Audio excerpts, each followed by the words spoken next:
You're mad. I'm back. All right, guys, this is so exciting for me because when we did Kempire Radio a few years ago, we premiered their single on our show, and we had such a great time and feedback from the audience. I had to add them to the list of the people we wanted to speak to. First of all, on the show and video, for the first time here on the Kempire Radio Network. Please welcome RAII and Whitney. Hey. I appreciate you guys being here. This is so fantastic. First of all, when we first started doing Kempire Radio, we had visual. You know, I have to say we were a little ahead of our time. But this new aspect of Zoom and things like that, I love that I can see you guys and you can't just see me. We could actually connect. First of all, welcome. Thank you for being supporters of the Kempire Radio Network for so long. That does not go, unseen. It's so appreciated. So when I heard your song, Get Well Soon, especially right now, I had to have you back on the show. I love the song, love your voices. Thank you. Can you just tell us how that song came about? Sure. And why did you decide to release it now? Yeah. So when the quarantine sort of hit and everybody was kind of forced to be at home and we couldn't have big group situations, we were in the middle of finishing a project we started in November. We were like, well, we tour for a living, things are being rescheduled and canceled. Now we have time to focus on other projects. So we were in the middle of finishing up a project and we were going. And then we had friends that were literally infected with COVID-19. Wow. As well as us being affected and everybody being affected by grief for people passing away and just the dramatic change of life. And we were compelled to write something that was for now, but that could still help us forever. But it was initiated because of what's been going on. We literally had friends of ours express that it was hard for them to breathe. So that line in the chorus that says, take it breath by breath, was us literally trying to encourage them through how traumatic, COVID-19 was on the body. And then the declaration of get well soon, we say that in passing a lot, very casually, but we decided to make it a declaration, almost like a command. Yeah. And so it's not just this passive, oh, get well soon, hope you feel better. It's like, no, get well soon. It's like we're just putting it out in the atmosphere. And we definitely believe in the power of music. And so we figured if we could put something to music that people could sing over themselves, then that could help and aid in the healing process.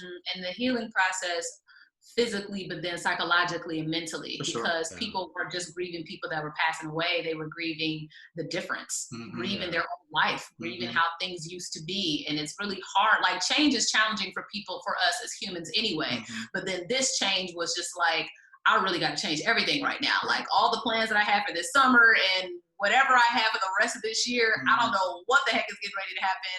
I got to try to adapt. Like, I literally have to psychologically try to adapt to this situation. So it's get well soon physically with health, but then psychologically, mentally, emotionally, get well soon.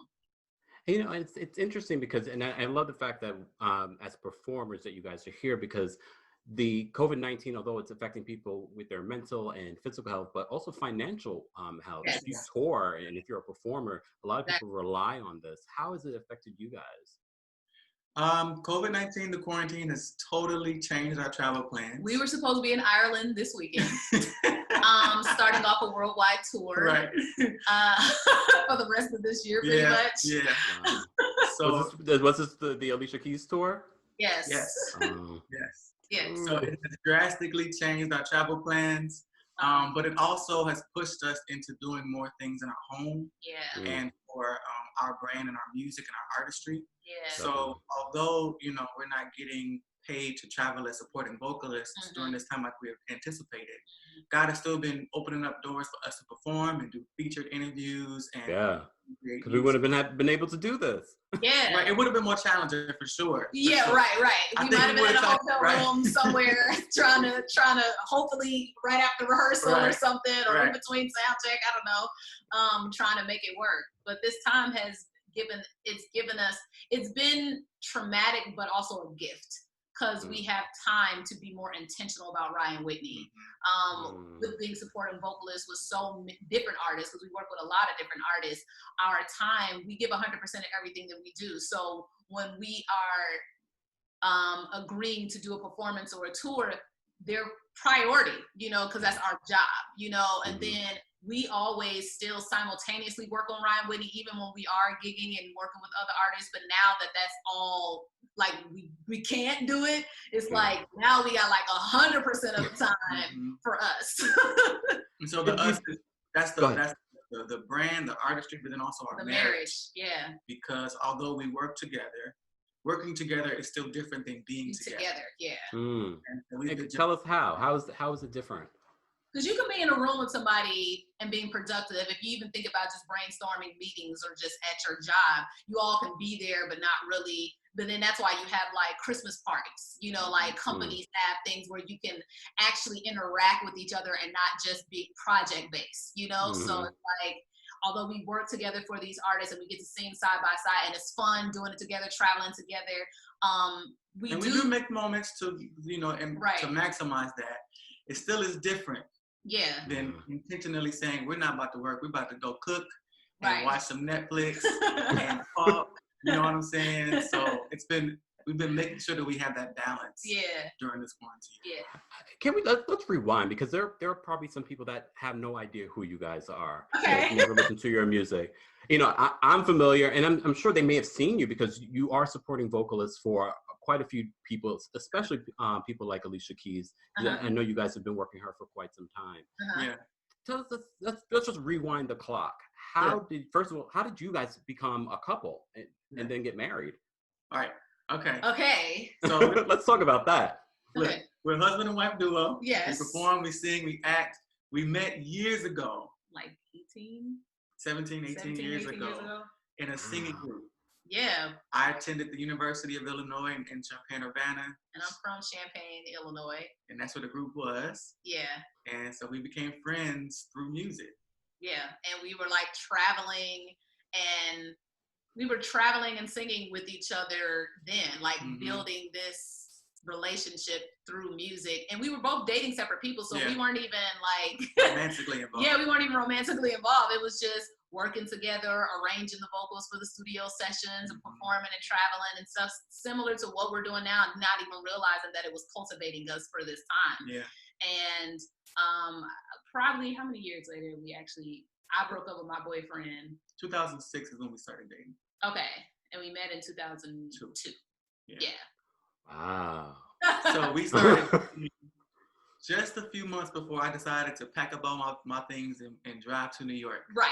We were only dating for 3 months, and he's like, I just want to try it. I don't want no ifs, ands, or buts. Yeah. I didn't want no disclaimers. I didn't want no regrets. And, you know, if I needed to backpack it and sleep on people's living room floors, which I did, you know, I didn't have no kids and no wife. Like, you know, I could tough it out. What I didn't want is to think what would happen if I didn't go to New York and just have that kind of looming over my head for the rest of my life. So I took that leap of faith. I drove across country with everything I could fit in my car. And I was testing it out, man, for a little while. And then I came to stay, So you came to New York. I was supposed to come to visit, but look, I was in the middle of, I didn't have a job, and I was interviewing for a job. I was also in the middle of trying to go to Columbia for fashion design, because I did 2 years at the college in Champaign, and I was going to finish my last 2 years at Columbia College. But for whatever reason, it was too challenging for me to even talk to the counselors and get my classes and stuff together. And I was just like, why is this doesn't even make sense. So I really prayed. I was like, God, I know what we're supposed to do on paper and what people tell us, you know, finish the education first and then do this. I was like, but if I'm supposed to do this a few years from now and do something else at this time, I just want to be in your will and your time. And I don't want to just try to do something people feel like I'm supposed to do. I just want to be in your will. And I prayed, and like right after, I got a phone call with him and this pastor that wanted to record in Jersey. And I sang over the phone, and he was like, I'll fly you out. And I was like, wait, that was real quick. Because I was like, wow. He drove, but I don't have a car and I don't have a job to pay for a flight. And I literally prayed. I was like, God, if I'm supposed to be in New York, pursuing my career and doing whatever you want me to do, then you got to find me a way to get there if I'm supposed to live there too. And that phone call came in. He was like, yeah, we'll just fly you out. We can fly you back and forth. You can record, and then we'll fly you back. I was in my head. I said yes to him, but in my head I was like, I'm not flying back. Do you know what I just prayed? Like, I'm moving to the East Coast. God just answered my prayer real quick. So they flew me out. I mean, I packed up everything. My roommate came home and thought somebody was a burglary, because that shit like, gee, all your stuff is gone. I don't know what happened. I was like, yeah, I'm in New York, and she's like, what? Like, so I came, he thought I was coming to visit. So all his friends that he had met thought I was coming to visit. They thought I was joking around. Oh, she's funny. She said she's staying. Oh, she has a great sense of humor. I'm like, no, I'm staying. Like, for real. I had all my bags ready, and so I tucked it out on the floor with him. Like, we were sleeping on the floor in somebody's living room. Who was in a 1-bedroom apartment of somebody else's house in the living room on the floor. And how long were you guys dating at this point? 3 months? No, at that point it was like 6. He came in March of 2007. Wow. Yeah, so like 6 months, right. That 7th month is when the auditions for Alicia Keys came. So the 7th month we actually we were dating for 6 months. Yeah. So she came to visit in March of 2007. 7 months after that. Yeah. Okay. Out about the Alicia Keys audition. Yeah, so my coworker actually told me it wasn't supposed to be public. It was only supposed to be recommendation only, but somebody leaked it on MySpace. And so my coworker found out. She told me, I told him, and then we went to the auditions, and it was like 500 people outside. So obviously everybody found out about it. And we stand in the line for hours upon hours. By the time we get to the front of the door, the person comes out, part of their team, whoever was like doing the audition was like, I'm sorry, everybody, we did not expect this many people. You guys have to go home because the building is shut down. This is supposed to be a recommendation only. Y'all can come back tomorrow, but we only taking like 30 to 70 people. And everybody's like, what? I can't get off work tomorrow. It's not, so we got out of the line, like graciously like bowed out. Like, they was like, and we were next. We were next. And they like, everybody, including this gentleman and this lady right here, have to go home. We like, gee, we've been here for hours. So we walked away. Some people fought for their rights and was like, we got to come in because we can't get off work tomorrow. And they let some of them in. And I was like, yo, we've been waiting for so long. However, got to fight. I was like, look, if it's meant to be, hopefully we'll be able to get off work again tomorrow. If it's not, that's our first huge, audition like that anyway in New York City. Was it ever? Yeah, like that, because that was like American Idol status. I was like, if it's meant, it'll happen. So we were able to go back the next day, and because a lot of people couldn't get off of work, we were guaranteed to go in and be heard. And even then, it still was a process because it was like callback after callback after callback after callback. He got to the top 10 guys. Top 4 guys. Top 4 guys. I got top 10 girl. I made it to the top 10 for the female, but then they didn't even choose any guys. Like they decided to keep the guy they had. They chose me as one of the singers, and he ended up working with Estelle. Queen Esther and the Harlem Gospel Singers, and then Estelle. Wow. And by the time we got married in 2010, and Alicia got married in 2010, so that tour ended up getting cut short. So I was out of a job, but he at the time was working with Estelle, and there was an opening, and they were like, yo, she worked with Alicia. Is she free? Is she free right now? Just bring her on, pretty much. So that was the first time we actually started working together internationally, getting paid, doing it for a living as a duet. And then when Alicia started back up, they asked me to bring him on. So they were like, well, we're changing a few things. We're going to be cool with just touring with you by yourself. But Alicia said you have a husband that you sing with, so she trusts your judgment and your character. If you feel that this could work, she just says, let's start getting this information and you can go on tour. And nobody asked me at that point if I was interested. I just started giving my information, but it worked out. I think they assumed. And that's the thing, yeah. So we started working with each other with Alicia in 2012. So I've been with her since 2007, together since 2012. So I'll be making like 14 years this October. Oh my God. 13th. That's a long time. It's a long time. Yeah. Oh, well, okay. I do want to talk a little bit about your experience with traveling with Alicia, but what other artists have you guys supported vocally? Because I know I saw one time it was with Ed Sheeran. Yeah. How? Ed Sheeran, that was amazing. He's such a down-to-earth, Yes, talented, humble guy. Yeah, funny too. Funny, yeah, too. So we did his promotional tour for his album Divide. Mm-hmm. So we did a lot of TV shows. We did Ellen with him, SNL, Jimmy Fallon, some award shows. I saw you guys. I was like, I know them. We've also worked with Common. Yeah. Wow. Symphony shows with him as well as some TV shows, so that's been amazing. Yeah. We've worked with Estelle. Chrisette Michelle. Emily Sande. Wow. Music show with Wiz Khalifa and Charlie Puth. Yeah.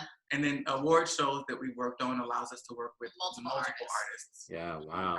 House band, yeah. It's incredible, and I think one of the great things about Kempire Radio was that we were always interested in the people behind the scenes, not just the singers and the songwriters, but also the people that add to what makes a show great. And I always say, it's nice to have, a pre-recorded backgrounds and things like that, but there's nothing like true background supporting vocals. Yeah. And you guys are incredible. And I love seeing you guys behind Alicia because it's a different vibe than when you listen to her CD or something like that. But hearing you guys come together is always so beautiful. How is working with Alicia, and I know you guys are preparing for this tour, how has that been maintained for such a long time? You see all these teams change up every album. How have you guys been able to maintain that relationship with her and her team? The truth is, all of the artists that we work with don't have to have us. Yeah, any background. It's their choice to invite us specifically to be with them. Mm-hmm. And so we count it as an honor. Like, she can have anybody that she wants or not have anybody at all. Mm-hmm. And so I think it's the testament to us not taking for granted the fact that we've been working with her for so long, or the fact that we get called to work with other artists, because there's an opportunity for us to still serve and learn and grow. And I think that God has been developing our work ethic even while we've been able to support major artists. So it's always amazing to build a relationship with an artist and then for them to prefer you to support them. That says that they trust your character. Yeah.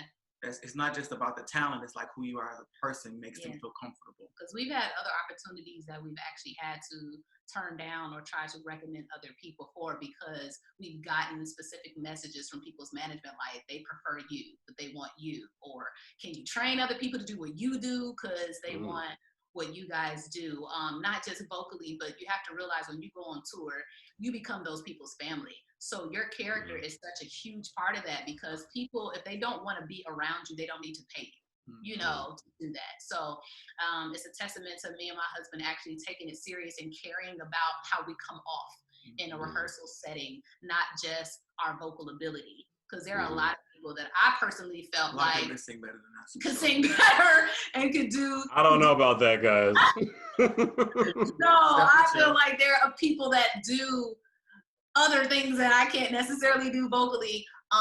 But it's knowing what the artist wants, but then also how you come off. And that's why we also call ourselves supporting vocalists. And when we're training people through our company and like other background singers and stuff, we like to use that term more than BGV or background singer, because a supporting vocalist there's an agenda and mentality of servanthood behind it, and not just learning your part, just be like, I'm just alto or I just sing soprano. Like what me and my husband do, we arrange the vocals for the live. So what you hear on like award shows and stuff is most likely our arrangement that we've created. And for the vocals, not the whole band, not the whole set, because they have musical directors for that. But we normally work with the vocal aspect of it. And so having people like that can support your vision and create something that's customized per performance, per award show, per concert, and then you want to be around them, then we're preferred. And that's a blessing, because again, they don't have to. They could just record our vocals and then just, you know, but it's like, I want to be around us. And then Alicia's also not that robotic artist either. Like, she doesn't do the exact same thing all the time. And she likes the live aspect of it. So there are moments she'll call an audible, a random song in the middle of a set. And like, actually, I want to try this. And we like, do we remember this song? Okay. And then we just go for it, which is why I love working with her. Or she'll freestyle. Yeah. At the end of a song. And it's like, if you have pre-recorded backgrounds, there's only so much you can do. Yeah. So there's a freedom also when you have supporting vocalists that you can trust. Yeah. To have your back and just being there with you. Yeah. What's been the best memory from touring with like an artist like Alicia Keys? And it doesn't have to be with Alicia. Maybe it was something that you did with Ed Sheeran, or like, what's been the most memorable? It's been a lot of memorable memories. I can only imagine. I think some of the most incredible places we visited were like Israel, Australia, Egypt. Like, we've been able to travel the world. Passports, multiple passports stamped in full. Yeah. And a large portion of that was done together. Yeah. So. Oh, that's beautiful. Able to see the world in some of the cities that I should have paid more attention to in geography when they had it. We got to do it in person. An in-person geography lesson for sure. I was just saying like, oh, I miss Brazil. I want to go back to Brazil. And like the first time we went to Israel and being able to get into the Mediterranean Sea and the water was like 75 degrees.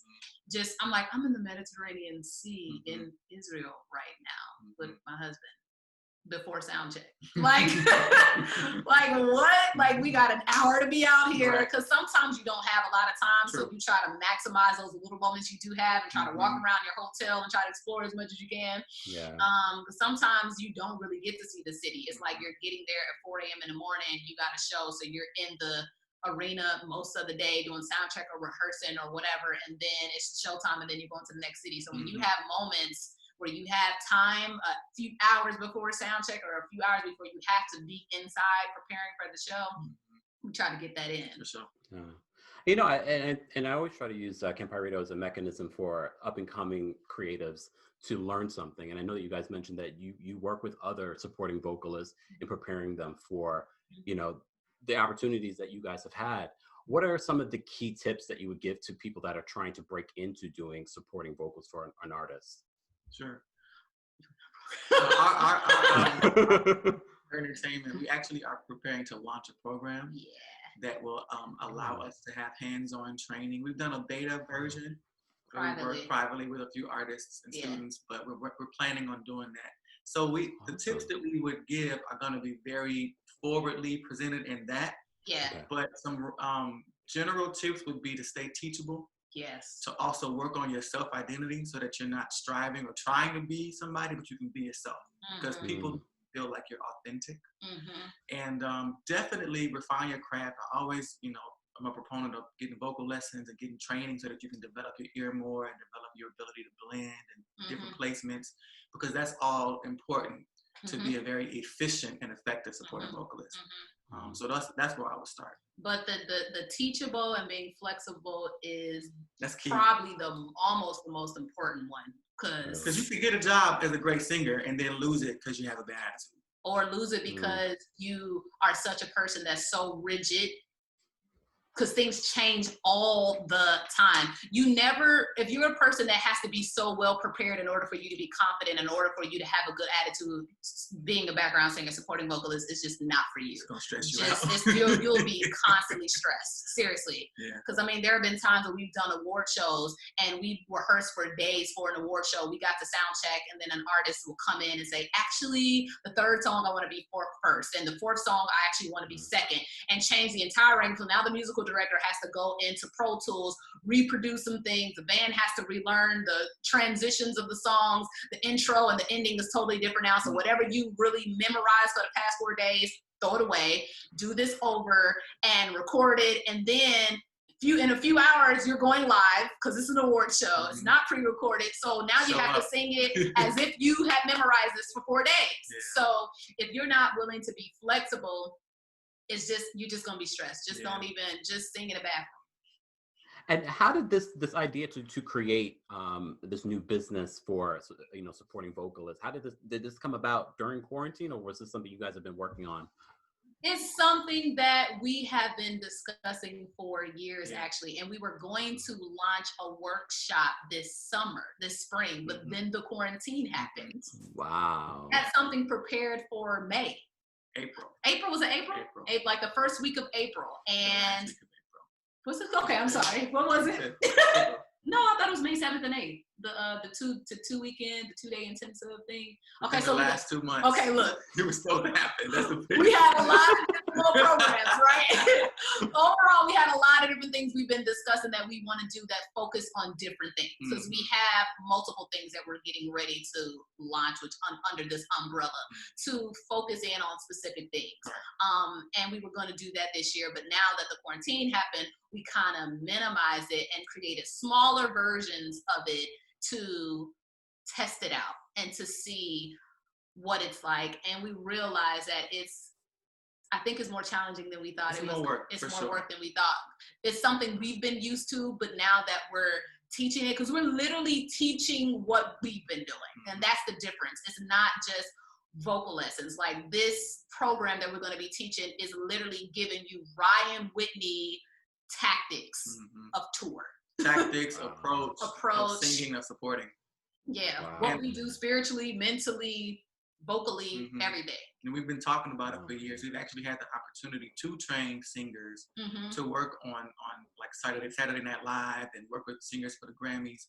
So we know that there's a need for it, but we just felt, my wife even more than me, a burden to really pour and activate and cultivate and develop people to do what we've been doing. Because I believe all of us, we all have a space, and I don't mind sharing all of my isms with people. Like whatever you want to learn, how you will never sound exactly like RAII and Whitney. We're not trying to get another RAII and Whitney, although we do want to multiply ourselves as far as work ethic and character and how the perception of background and having that mindset and of supporting. We want to multiply that because a lot of people we get questions all the time and people just don't know, what are artists looking for? How do you prepare for an audition? How am I supposed to dress? How do I look? How do I sound? What are they? And we want to go through all of that as much as possible, because after this quarantine, we don't know what's going to happen.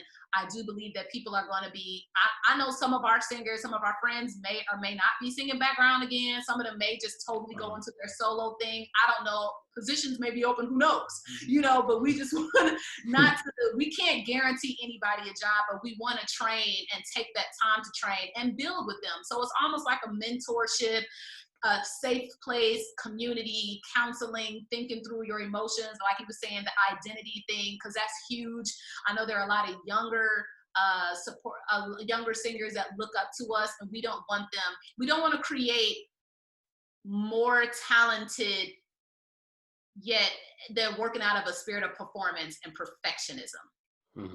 Because people try too much and then they're not themselves. So we want to give a safe space to kind of unlearn some things, really get into who you are and embracing your style, your voice, so that if you do get an opportunity or whatever opportunities you may have, even if it's just singing background for a local artist, or even if it's doing praise and worship at your church, like it doesn't have to all be somebody that wants to tour. Even if you just want to develop your voice from singing at home, because singing is healing to you and you don't necessarily want to be an artist, we still want to be able to pour into that too. And when can people expect this program to be available? They can expect it to be available when we hash out all the details to make it effective. For real. And to make it reasonably sustainable. Yeah. So we're hoping that it's soon. Yeah. But we really shy away from giving strong dates until we know for sure. Yeah, because we're working on a virtual aspect, although in person, for certain aspects of it, we feel will be more appropriate. But they can always stay tuned to our personal Instagram page as well as our business Instagram page, which is His and Her Entertainment. Yeah, and we'll post about it once it's launching. And we'll definitely link everyone in the information box when it's available on Kempire Radio. Because we love when singers come here on the Kempire, here on the Kempire Radio Network. So I have to ask you guys to sing something for us. You can sing a single, you can sing whatever you want, whatever's in your spirit. I think it's more than perfect right now, along with the quarantine, but a lot of tragedy has happened, especially in the Black community recently. So I think it's your song is so important right now. It's the message, you know, I know you explained the original reason why you felt it was important to put the song out now, but now more than ever, I think, especially for the Black community, Get Well Soon is such an important message. Yeah. We can sing that. We can sing a little bit of that. Yeah. You are stronger than you know, because it's not your strength alone.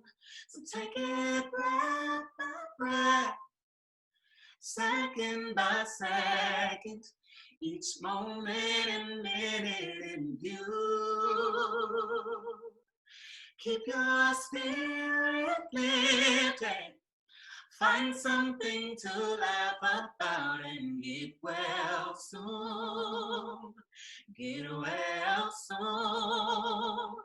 Get well soon. Thank you guys so much. That was beautiful. Love that song.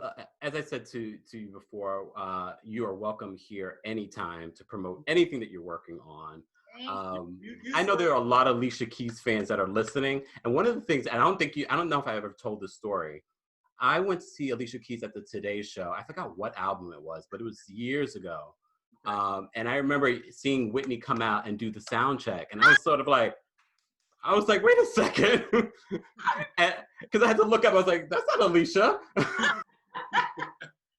I think this was vocalists may have to do. Right. That was my first time ever seeing that, and I was so impressed with it. I was just like, oh, okay. And then Alicia came out, and then it was like seamless. I was like, all right. Yeah. But I know the Alicia Keys fans, because they are die hard. They listen. They also, you know, we have a lot of different fan groups that support our show, and the Alicia Keys fans definitely reach out and they're like, oh yeah, you got to get these people on or do this, and I'm like, okay. I mean, I can't get Alicia yet, but because I know that you guys know her catalog in and out, can you sing a little something just for the Alicia Keys fans that they would appreciate? Because I know that they know her lead vocals and they know her supporting vocals. So. Well, shout out to the AK fam. We love y'all. We love y'all so much. Let's see.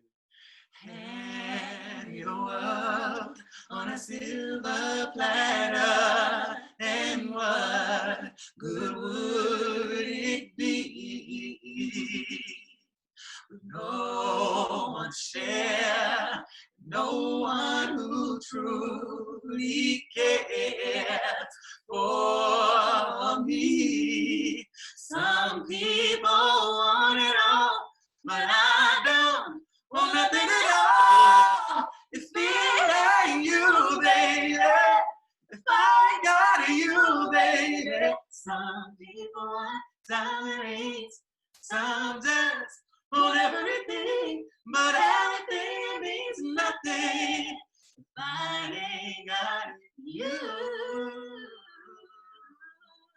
Thank you guys so much. As advice for people, of couples that are working together, first of all, I'm still blown away by that performance, because I know the Alicia Keys fans are going to be like, yes, he asked him to do that. Because I'm a fan too, because I'm like, oh, I want to. I pay attention to the background vocals. I know what's happening back there. I'm like, that makes such a big difference for a performance. Yeah. But because as a married couple, and people that are working together, how do you make it work without like? Oh no! So that happens. No, that happens. Oh, that happens still. Don't get it twisted. Okay, we both have strong personalities. We definitely do. But we're committed to us. Right. We're committed to our relationship, our marriage, primarily.